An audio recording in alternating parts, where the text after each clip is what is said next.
السلام علیکم ورحمۃ اللہ وبرکاتہ۔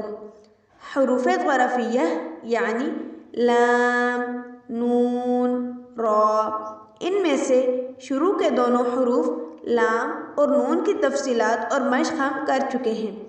اب باری ہے آخری حرف را کی۔ را کا مخرج زبان کا طرف پتلا کنارہ یعنی طرف اللسان مع پشت زبان یعنی زبان کی کروٹ کے ساتھ جب ثنایا علیہ اور رباعی کے مسوڑوں سے لگے تو را ادا ہوتا ہے۔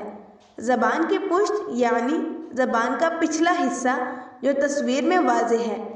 مشق کرتے ہیں آر، ایر، اور۔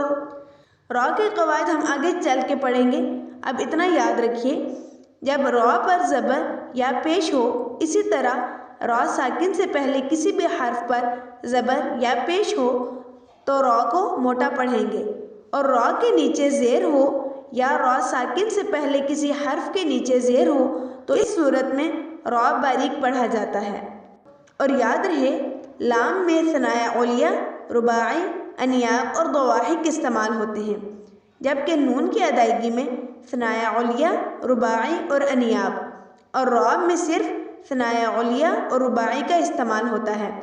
تو یہ تین حروف جو طرف اللسان یعنی زبان کے کنارے سے نکلنے کی وجہ سے حروف غرفیہ کہلاتے ہیں۔